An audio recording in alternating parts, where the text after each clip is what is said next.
Hello student, this is our lecture number 13 of the subject of philosophy. You have the knowledge of one thing that we have discussed and we have studied the logical positivism in our previous and last lecture, where we have discussed so many things about the logical positivism. uh, we have studied in that lecture major themes, the origin of the positivism, as well as the difference of the positivism from the other historical philosophy. And we have seen that what are the role of positivism into the modern philosophy as well as in the material sciences. Now here we have studied, now here we will study the main proponents and the person who has great influence upon the logical positivism. What are the ideas and what are the main tenets of that person that lived long of this school of thought. हम उस शख्स के जो है ना उस proponent के हम जो है तफसीली आइडियाज़ को देखेंगे जो लॉन्ग लिव रहा है, सब इस स्कूल ऑफ थॉट के साथ अटैच रहा है जो शख्स, और 1990 तक तकरीबन उसने लिव की है. ठीक है, उसकी हम इसमें मेन टेनेट्स और उसकी मेन जो थीम्स हैं, क्योंकि उसने इसलिए इम्पॉर्टेंट है बिकॉज ही सा सो मैनी मूवमेंट्स और the critical period against the logical positivism. He had faced so many criticism on the logical positivism. So I think, according to my thinking, he has a great authority in favor of logical positivism. So let's move on to our slide. The main proponents of the logical positivism. Number one is Hans Hahn. Hans Hahn, he was born in 1879 and died in 1984. He was a mathematician and actual founder of Vienna Circle. Second one is the Moritz Schleck, born in 1889 and died in 1936. The first philosopher to write about Einstein's theory of relativity. ठीक है, ये वो पहला scientist है या वो पहला ये फिलोसोफर है जिसने जो कंक्रीट साइंसेस है ना, जिसको हम फिजिकल साइंसेस कहते हैं, उसके अंदर एक रोल प्ले किया है आइंस्टाइन की थ्योरी ऑफ रिलेटिविटी ने. ठीक है, थ्योरी ऑफ रिलेटिविटी क्या थी कि जो टाइम डिलेशन है वो स्पीड के मुताबिक क्या हो जाता है, with respect to speed of an object there will be a time dilated. यानी कि जितनी स्पीड आपकी बढ़ती जाएगी आपके लिए जो टाइम डायलेशन है वो भी उतना ज़्यादा कम होता जाएगा, यानी कि इनवर्स रिलेशन है. ठीक है, ये उसने मैथमेटिकली परफॉर्म किया था इस चीज़ को आइंस्टाइन ने.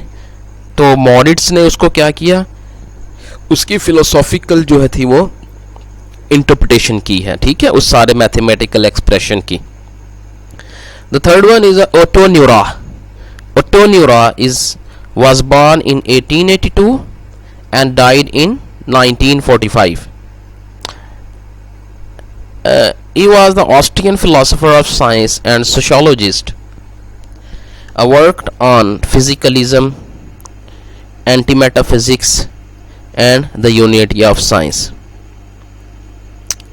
there are three disciplines in which Otto worked.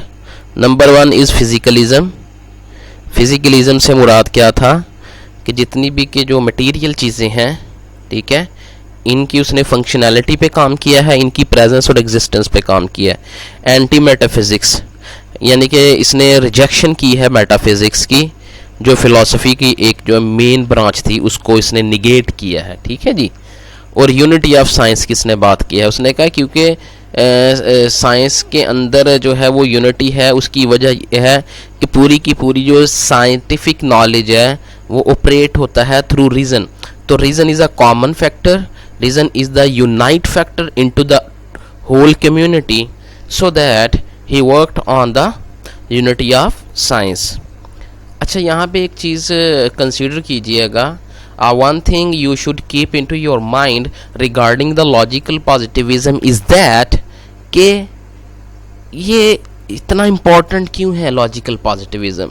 ठीक है ना, क्योंकि लॉजिकल पॉजिटिविज़म ने जो साइंटिफिक रेवोल्यूशन है ना यूरोप और वेस्ट के अंदर, जिसको आप टेक्नोलॉजिकल रेवोल्यूशन कहते हैं, इसने उसके अंदर जो है वो गाइडिंग नहीं बल्कि मास्टरी रोल प्ले किया है इसने.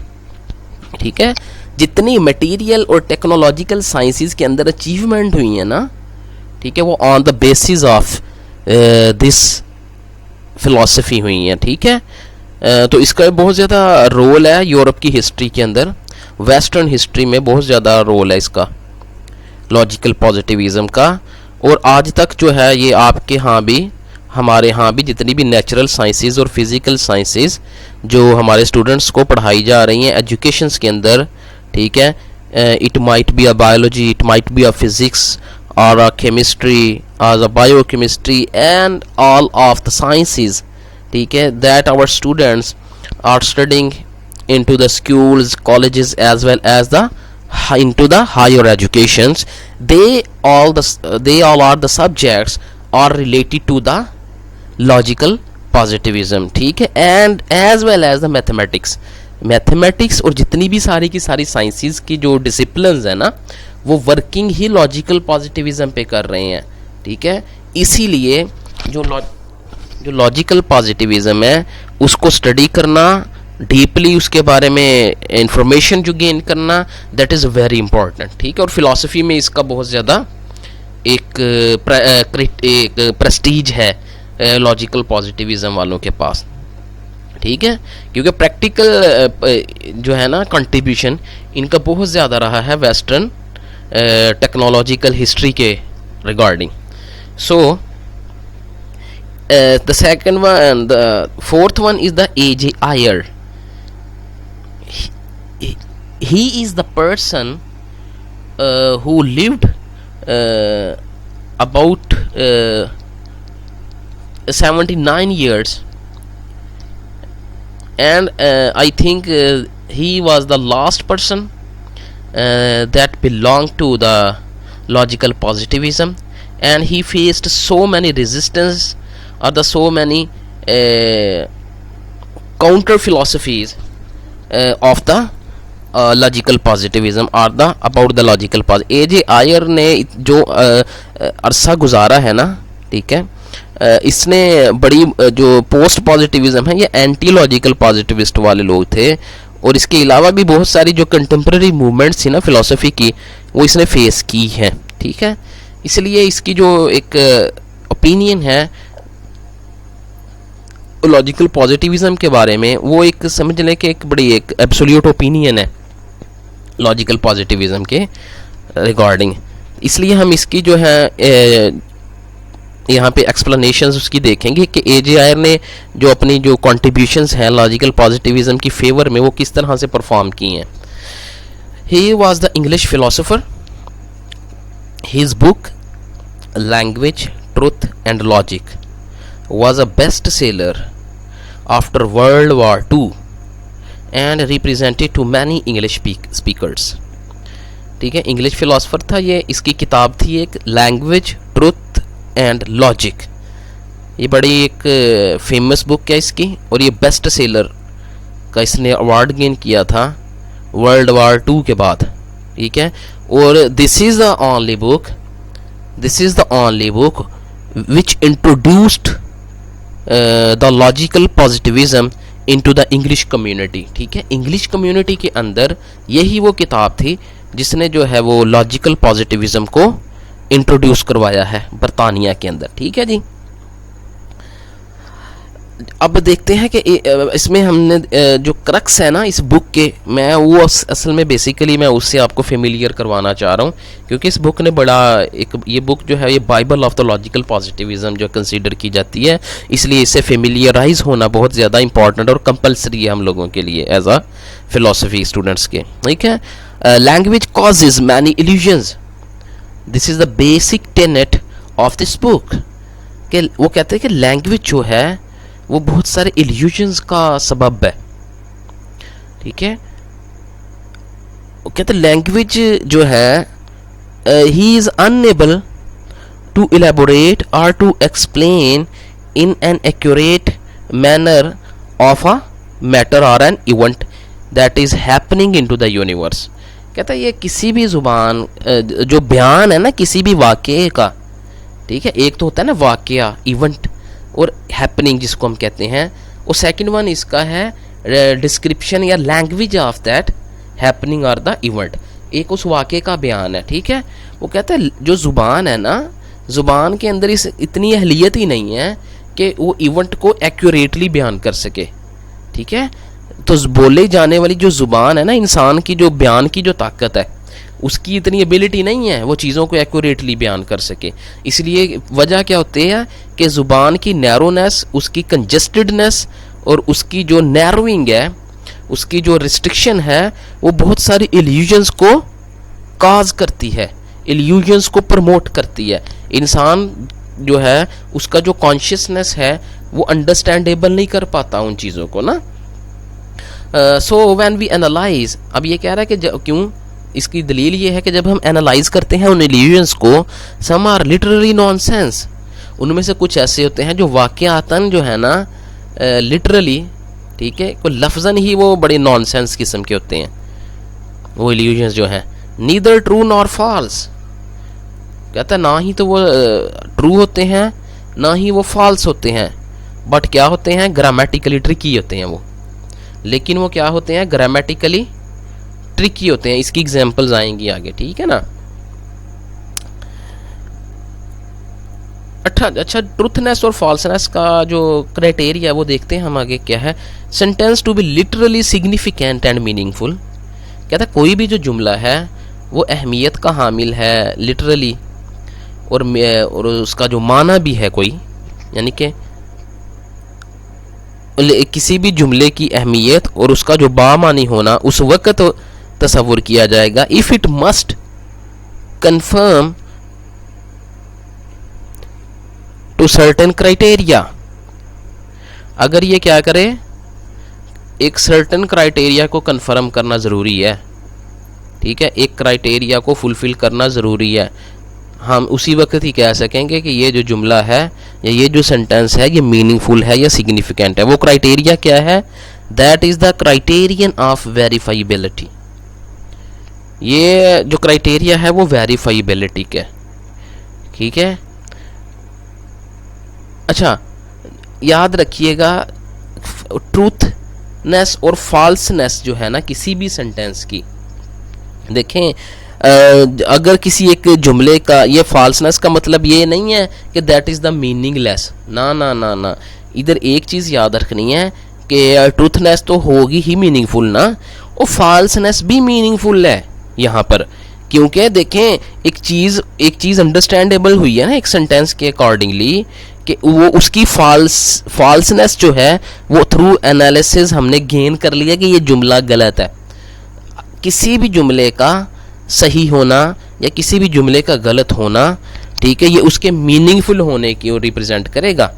ठीक है, अगर एक जुमला जो है वो थ्रू एनालाइज जो है ना वो फॉल्स हो रहा है ना वो ट्रू हो रहा है, ठीक है, वो वेरीफाइएबल ही नहीं है, तो वो क्या है, वो मीनिंगलेस है। ठीक है, ये एक चीज़ इसके हवाले से ज़रूर जहन में रखिएगा। तो sentence only has meaning of it can be proved true और फॉल्स बाय ऑब्जर्वेशन। कहता है किसी भी सेंटेंस के जो मीनिंग है ना, ठीक है, वो अपने आप को कैसे प्रूव करता है? अपने ट्रूथ और फॉल्स को ऑब्जर्वेशन के थ्रू। एक सेंटेंस बोला गया, ठीक है, हमने उसको फौरी तौर पर क्या किया, हमने देखा, हमने पहले डिसीजन नहीं किया, ठीक है, कि this sentence has this meaning और this sentence is a meaningful sentence, ये हमने डिसाइड नहीं करना अभी, ठीक है। वो डिसाइड हम कब करना है? primarily we have to observe the reality, the truthness or the falseness of that sentence।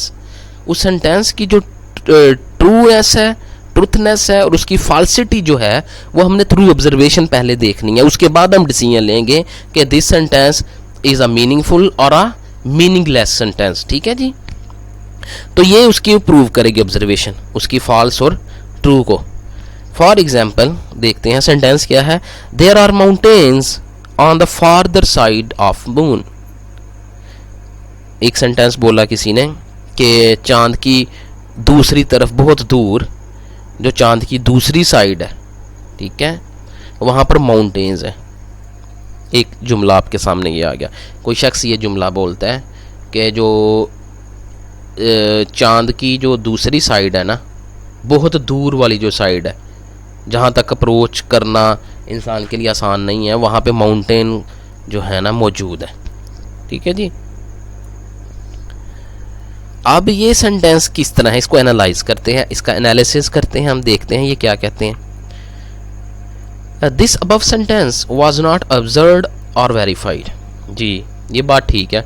जो जुमला, जो स्पीकर है जिसने ये जुमला अटर किया है या आर्टिकुलेट कर रहा है, इसको बोल रहा है वो, तो ये तो जस्ट एक सेंटेंस है, ठीक है।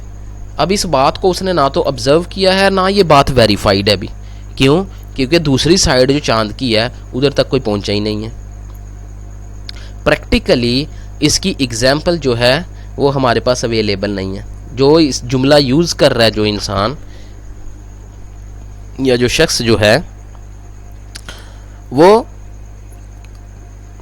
उसने ऑब्जर्व नहीं किया इसको, ना उस ये वेरीफाइड है ये वाला सेंटेंस, ठीक है। It was still verifiable in principle. कहता है लेकिन ये वेरीफाइएबल है प्रिंसिपल के अंदर, असूली तौर पर ये वेरीफाई है। कैसे? क्योंकि अगर इंसान दूसरी तरफ जाना चाहे तो जा तो सकता है ना, ठीक है, प्रैक्टिकली नहीं गया। ये समझ रहे हैं आप? ये डिफरेंस जरा यहाँ पे देखिएगा कि एक इंसान जो है वो practically farther side of the moon जो है ही कैन नेवर सीन और he did not see the extreme side of the moon. उसने उसको देखा नहीं है, लेकिन उसूली तौर पर ये क्या है, वेरीफाइएबल है। वो क्यों? क्योंकि अगर इंसान जाना चाहे दूसरी साइड पे चांद की, क्योंकि एक साइड तक इंसान जा चुका है, तो इसका भी 100% इम्कान है कि इंसान फार्दर साइड पे भी जा सकता है। तो ये क्या है, उसूली तौर पर ये बात वेरीफाइएबल है, बल्कि जबकि प्रैक्टिकली अभी तक वेरीफाइएबल नहीं है। ये वो बात कर रहा है। तो it was a possibility that farther side of the moon could be observed. तो कहता है इस बात की इम्कान बाकी है कि farther side of the moon है ना, उसको ऑब्जर्व किया जा सके, जो बात पहले हो गई है ये, ठीक है। It was verifiable in principle if not in practice. ये वो बात आ गई। वो कहता है कि ये बात जो है ये प्रिंसिपल में तो वेरीफाइएबल है, लेकिन प्रैक्टिस में नहीं है। अच्छा, एक सेंटेंस या एक जो जुमला है, अगर तो वो प्रिंसिपल में वेरीफाइएबल और ऑब्जर्व्ड हो, ठीक है, तो वो वीक वेरीफाइएबिलिटी है या वो वीक वेरिफिकेशन होगी। जेन आयर ने 2 डिविजन्स की हैं, डिस्टिंक्शंस करता है वो इसमें, वीक वेरिफिकेशन, स्ट्रॉन्ग वेरिफिकेशन।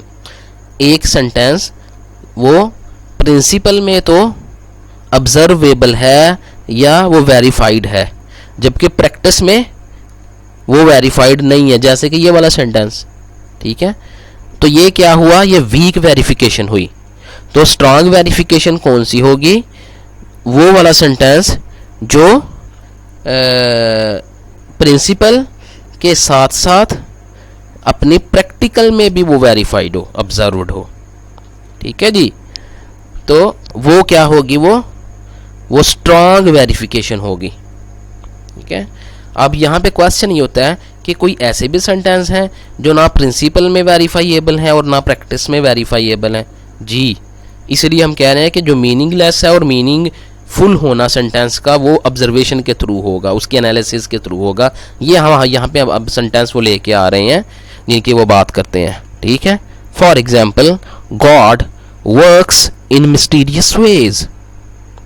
खुदा जो है वो पुरअसरार तरीके से काम करता है।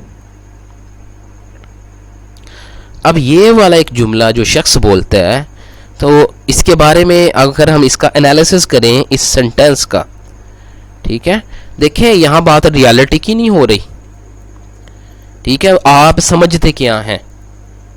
they did not, or they are not talking about the beliefs, are talking about the ideas, are talking about the subjective reality, ठीक है, that you have into your mind or into your belief। ठीक है, वो ये लोग उसके बारे में बात नहीं कर रहे यहाँ पे कि आप कैसा समझते हैं, कोई शख्स जो है वो कैसा फील करता है। यहाँ पे जस्ट वो क्या कर रहे हैं? लॉजिकली एनालिसिस कर रहे हैं सेंटेंसेस का।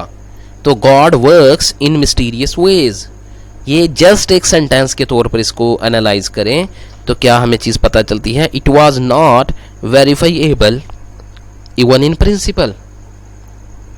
क्यों? क्योंकि जो खुदा का जो काम है, या खुदा वो काम करता है पुरअसरार तरीके से, इसको तो आप ना तो सोच सकते हैं, ठीक है, ना तो ये प्रैक्टिकली प्रूवेबल है। तो इसलिए उन्होंने यहाँ पे इसके लिए कहा ना कि it is neither true nor false, ना ही ये ट्रू है ना ही ये फॉल्स है ये वाला sentence, so it is meaningless. That is why this sentence is meaningless अपने ना, क्योंकि वो मिस्टीरियस, एक तो मिस्टीरियस है, ऊपर से वो खुदा की बात कर रहा है, वो ना तो हम मिस्टीरियसनेस को ऑब्जर्व कर सकते हैं, ठीक है, और ना तो हम खुदा को वर्क करता हुआ ऑब्जर्व कर सकते हैं या सोच सकते हैं। ठीक है ना, आप कहाँ पे जाएंगे मिस्टीरियसनेस को अचीव करने के लिए? आपकी ऑब्जर्वेशन कैसे अचीव करेगी मिस्टीरियसनेस को? तो वी कांट डू दिस और we can't observe that type of sentences. ठीक है, इसके एनालिसिस के अंदर प्रॉब्लम है। ठीक है, वेरीफाइएबल ही नहीं है, ना तो प्रिंसिपल में वेरीफाइएबल है ये वाला सेंटेंस, ना तो अपनी प्रैक्टिस में वेरीफाइएबल है। So that this sentence is a meaningful sentence according to the logical positivist. The logical positivist derived a great and the most influential method of research or a method of investigation into the knowledge or method of inquiry।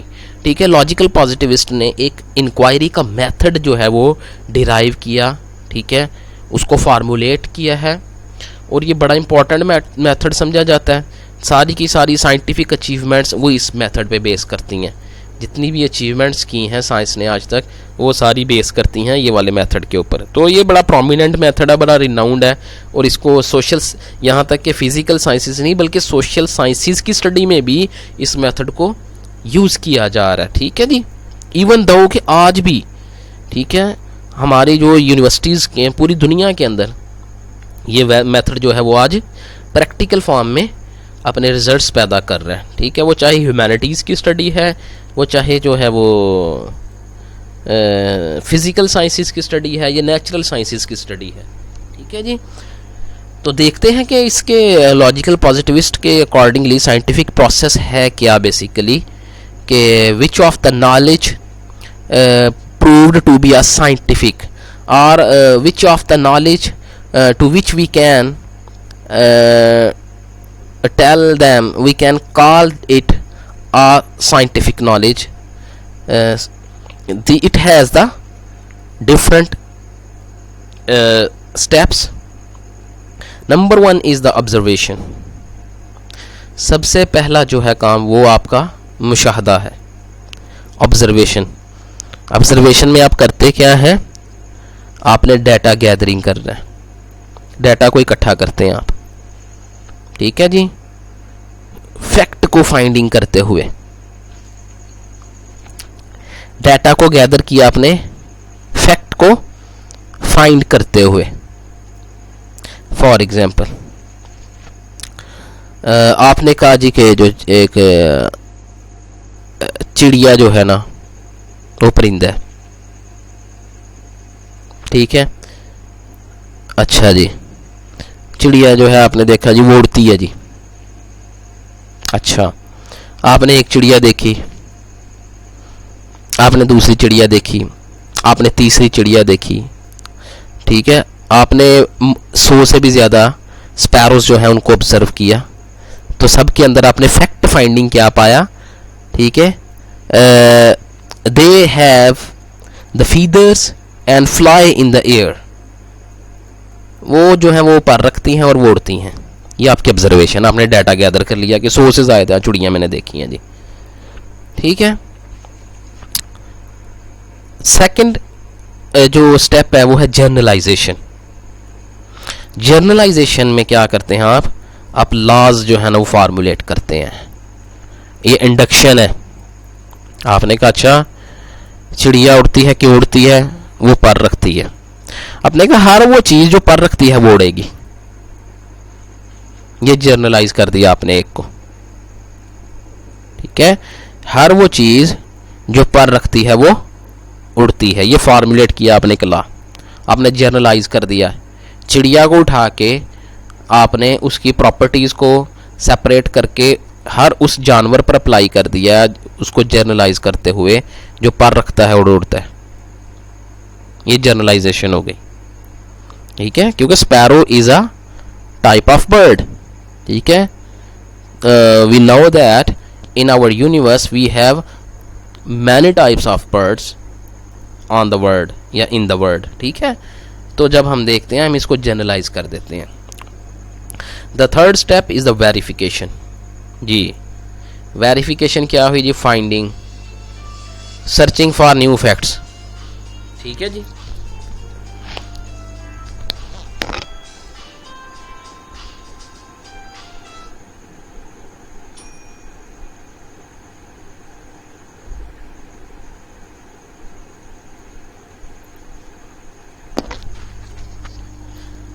Verification जो है वो finding करती है इसमें आप, और searching करते हैं न्यू फैक्ट्स के लिए, ठीक है जी। अच्छा, उसमें क्या है कि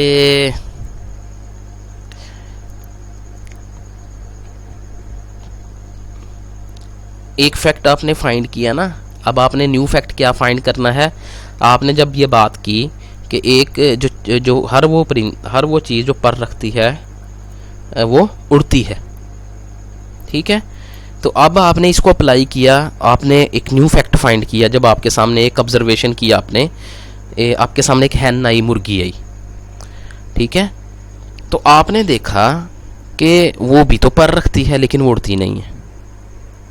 तो यहाँ पे आपको स्ट्राइक किया है, ठीक है, वेरिफिकेशन आप लेने चले हैं ना यहाँ पे।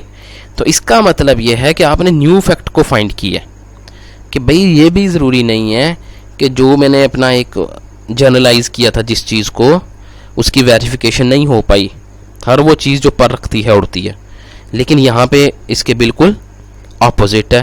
तो मुर्गी के जो एक एग्जाम्पल है उसके अंदर ये फिट ही नहीं बैठ रही। तो ये आपने न्यू फैक्ट को फाइंड किया है सर्चिंग करते, वेरिफिकेशन करते हुए, ठीक है जी। एक्सप्लेनेशन, सबज्यूमिंग न्यू फैक्ट्स, ठीक है। तो आप फिर क्या करते हैं, वेरिफिकेशन के बाद आप उनकी एक्सप्लेनेशन करते हैं, ठीक है। आप ये कहते हैं कि ये जो कैटेगरी थी, ठीक है, आपने कहा कि दो कैटेगरीज हैं भाई, ठीक है। एक वो हैं जो परों वाले परिंदे जो उड़ते हैं, एक वो हैं परों वाले परिंदे जो उड़ते नहीं हैं, ठीक है। आपने एक फैक्ट के अंडर जो है वो सब्ज्यूम किया है दूसरे फैक्ट्स को, या आपने डिड्यूस कर लिया, न्यू फैक्ट्स सब्ज्यूम किए हैं आपने, ठीक है।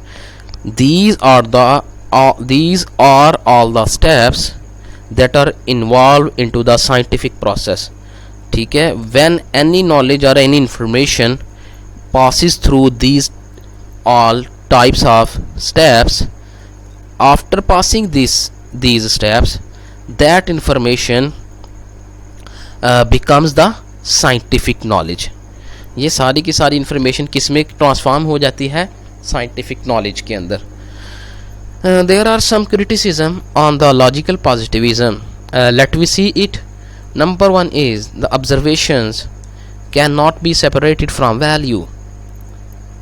जो ऑब्जर्वेशंस हैं उनको वैल्यू से अलहदा नहीं किया जा सकता जी। वैल्यू किसको कहते हैं? ठीक है, वैल्यू कहते हैं आपकी अकदार। यार आपने जिस चीज़ को फॉर एग्जांपल मैं इस वैल्यू का कॉन्सेप्ट आपको समझाने लगा हूँ, क्योंकि ये पोस्ट पॉजिटिविज्म जब हमने पढ़ना है उसके अंदर बड़ा रोल प्ले करेगी ये चीज़। वैल्यू ये किसको कह रहे हैं? वैल्यू ये कह रहे हैं कि आपने जो पहले से तय की हुई ये चीज़, कि भाई आप ये जो साइंटिफिक प्रोसेस को यूज़ क्यों कर रहे हैं, आपने एक मायार मुकर्रर किया, अपनी कदर मुकर्रर किया for the sake of progress and development. तो प्रोग्रेस और डेवलपमेंट जो है वो आपकी एक वैल्यू है। तो भाई हर वो ऑब्जर्वेशन वही ऑब्जर्वेशन एक्सेप्ट होगी जिसके ज़रिए से प्रोग्रेस और डेवलपमेंट हो। वो ऑब्जर्वेशन जो प्रोग्रेस के अंदर हर्डल हो पैदा करे या डेवलपमेंट के अंदर हर्डल पैदा करे, वो ऑब्जर्वेशन एक्सेप्टेबल नहीं है। क्लियर? इसलिए वो कह रहे हैं कि observations can not be separated from value. तो वैल्यू जो है वो डोमिनेट करती है, वैल्यू जो है वो कंट्रोल करती है आपकी ऑब्जर्वेशन को, वो डायरेक्ट करती है आपकी ऑब्जर्वेशन को। ये वो कह रहे हैं। What we decide to observe, कहता है जब हमने ये फैसला करना है कि हमने ऑब्जर्व क्या करना है, ये डिपेंड कि हमारा जो ये डिसीजन है कि हमने ऑब्जर्व क्या करना है, ये डिपेंड करता है ऑन प्रायोरी कमिटमेंट। ठीक है, पहले से तयशुदा, वो वैल्यू की बात कर रहा है। प्रायोरी कमिटमेंट का मतलब यहाँ पे वैल्यू, ठीक है, वो हमारी वैल्यू तय करती है, उसके वैल्यू पे डिपेंड करती है ये चीज़ कि हमने क्या चीज़ ऑब्जर्व करनी है। ठीक है, इसलिए so called given data is indisputable is a myth. कहता है इसलिए जो नाम निहाद जो डाटा दिया जाता है ना, और उसके बारे में ये ख्याल किया जाता है कि ये इनडिस्प्यूटेबल है, यानी कि ये ऑब्जेक्टिव है, ये बायस्ड नहीं है। इनडिस्प्यूटेबल का मतलब इसके ऊपर कोई भी ऑब्जेक्शन नहीं हो सकता इस डाटे पे। ठीक है, वो कहता है ये मिथ है कि कोई डाटा जो है वो अपने आप में क्या है, वो इनडिस्प्यूटेबल है, वो न्यूट्रल है। कोई भी डाटा न्यूट्रल नहीं होता, न्यूट्रलिटी जो है वो मिथ है। ये क्रिटिसिज्म था इसके ऊपर, क्योंकि जब हमने जो है वो ऑब्जर्वेशन के थ्रू हमने जब ऑब्जर्वेशन की, ऑब्जर्वेशन ही वैल्यू लोडेड है ना, तो वैल्यू लोडेड जब ऑब्जर्वेशन हुई हमारी, तो इट मीन्स उसके ऑब्जर्वेशन ही डाटा के अंदर जाती है ना। वो बेसिकली भाई हम साइंटिफिक प्रोसेस में अपनी ऑब्जर्वेशंस को डाटा में कन्वर्ट करते हैं फर्स्ट ऑफ ऑल। ठीक है, जब हम डाटा में कन्वर्ट करेंगे तो ऑब्जर्वेशन ही वैल्यू लोडेड हुई, ऑब्जर्वेशन ही बायस्ड हो गई ना। तो how can the data that we developed is the indisputable और द अनबायस्ड? इसलिए वो कह रहे हैं कि it is a myth. The last one is the observation statements are part of whole theories. Observations की जो स्टेटमेंट बनाई जाती हैं ना, आपने एक चीज़ को ऑब्जर्व किया, उसके हवाले से आपने एक स्टेटमेंट जनरेट की। ठीक है, फॉर एग्जांपल के जी जो चिड़ियां हैं वो उड़ती हैं, वो पर रखती हैं और उड़ती हैं। वो कहते हैं ये जो स्टेटमेंट्स हैं ना जो बनाई जा रही हैं ऑब्जर्वेशंस करके, ये स्टेटमेंट इंडिपेंडेंट नहीं होती। ठीक है, ये स्टेटमेंट्स क्या हैं, ये होल थ्योरीज है ना, ये पूरी की पूरी थ्योरीज का पार्ट है ये। ठीक है, जो थ्योरीज है ना, मुकम्मल थ्योरीज, ये उनका पार्ट होती हैं, तो ये इंडिपेंडेंट नहीं होती। यहाँ पे ये वो बात कर रहा है। So this is all from my side. If you have any question, then you can ask me on my WhatsApp number.